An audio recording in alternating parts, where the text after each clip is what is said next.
Kembali saya akan menanggapi apa yang beliau sampaikan dalam video berikut ini.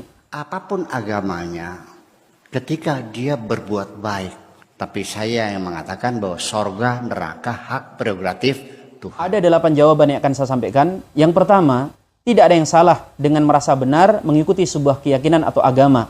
Karena yang namanya keyakinan, itu yakin dengan kebenaran ajaran yang dia ikuti. Kalau tidak yakin, itu bukan keyakinan. Yang tidak benar itu adalah ketika berkeyakinan, kemudian diiringi dengan sikap merendahkan, melecehkan, dan menghina keyakinan orang lain. Yang kedua, merasa benar itu adalah sikap semua orang dalam beragama. Orang Nasrani yakin bahwa merekalah yang benar. Yang tidak mengikuti agama mereka adalah domba tersesat yang tidak akan terselamatkan. Begitu juga dengan agama Hindu, Buddha. Maka sikap seorang Muslim ketika dia beragama Islam, dia yakin bahwa kebenaran itu ada dalam agamanya. Sikap seperti ini adalah hal yang wajar dalam beragama. Yang ketiga, jika bawa-bawa keadilan Allah Subhanahu wa Ta'ala, dalam hadis jelas disebutkan bahwa orang-orang di luar Islam, mereka akan disegerakan balasan kebaikan mereka di dunia. Ini jawabannya kenapa kemudian banyak orang kafir yang hidupnya lebih enak, banyak orang kafir yang hartanya melimpah. Balasan kebaikan mereka itu sudah mereka nikmati balasannya di dunia sebagai bentuk keadilan Allah Subhanahu wa Ta'ala kepada kebaikan-kebaikan mereka. Yang keempat, kalau dikatakan bahwa orang Islam sejahat apapun pasti akan masuk surga, ini juga tidak benar. Karena orang Islam belum tentu dia mati husnul khotimah. Bisa jadi karena sebab kejahatan dia dicabut keimanannya di akhir hayatnya sehingga kemudian dia kekal ada dalam neraka. Dan yang kelima, sebaliknya juga demikian. Orang-orang kafir bisa jadi karena sebab kebaikan-kebaikan mereka, mereka mendapatkan hidayah Islam dan kemudian mereka menutup usia mereka dengan husnul khotimah.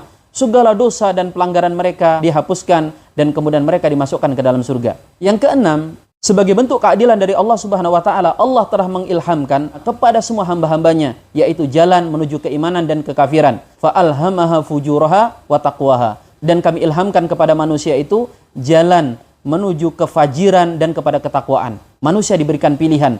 Dan ketika ada orang yang memilih kekafiran daripada keimanan, itu adalah hasil pilihan dia yang akan dia pertanggungjawabkan nanti di akhirat. Dan masalah pertanggungjawaban itu kan bukan hanya sekedar iman atau kafir. Orang Islam sekalipun, kalau dia meninggalkan perintah Allah, mereka tetap akan masuk neraka. Jadi tidak juga mentang-mentang sudah beriman pasti akan masuk surga. Benar, orang Islam akan masuk surga, tapi masuk surganya kapan? Itu tergantung perbuatan dia ketika di dunia.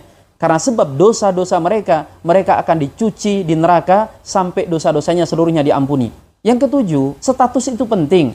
Jangan sampai karena kita tidak mengetahui status seseorang, kita mempertanyakan sesuatu yang kelihatan cerdas tapi menunjukkan kekonyolan kita. Contoh, ada mahasiswa yang bermalas-malasan, kemudian pada ujung-ujungnya nanti dia bisa wisuda. Sedangkan kita punya tetangga yang tidak sekolah, rajin baca, rajin tulis, rajin mengakses informasi. Terus kemudian ketika si mahasiswa itu diwisuda, kita ngomong kayak gini, mana keadilan kampus ini yang cuma karena berstatus mahasiswa bisa wisuda, padahal malas-malesan. Sedangkan tetangga saya, kenapa tidak diwisuda, tidak diluluskan? Jawabannya jelas, karena yang satu itu mendaftar sebagai mahasiswa, sedangkan yang satunya lagi itu tidak pernah mendaftar. Yang masuk ke kampus sekalipun belum tentu lulus, punya peluang untuk DDO, apalagi yang tidak pernah mendaftar. Yang kedelapan, justru pemikiran liberal seperti itu cacat logika. Mempertanyakan konsekuensi dari keimanan dan kekafiran. Sekarang mari kita buat analogi sederhana. Kita punya pembantu super perfect. Dia rajin, dia jujur, dia amanah. Kemudian dia mengerjakan segala tanggung jawabnya dengan baik. Bahkan bukan hanya yang menjadi tugasnya, dia membantu tugas-tugas pembantu yang lain. Pokoknya ini pembantu tidak pernah bikin masalah sedikit pun. Hanya satu kekurangan pembantu ini, dia tidak mengakui bahwa kita adalah tuan pemilik rumah. Kira-kira gimana perasaan kita? Dia tidak mengakui kita sebagai juragannya yang telah menggaji dia. Dia anggap bahwa kita ini berstatus seperti pembantu yang lain. Dia tidak akui istri kita sebagai pasangan sah kita. Dia anggap kalau istri anak-anak kita itu adalah orang lain. Kira-kira bagaimana? Kita punya pembantu yang seperti itu. Kita pecat.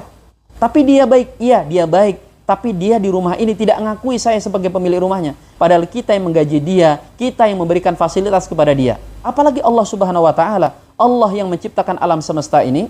Allah kemudian menurunkan para nabi-nabinya untuk mengenalkan dirinya. Allah yang memberikan kepada dia kecukupan, memberikan rezeki, tapi kemudian dia tidak mengakui Allah sebagai pencipta dan zat yang harus dia ibadahi. Maka wajar kalau kemudian Allah mengancam orang seperti ini dengan ancaman kekafiran yang akan kekal berada dalam neraka.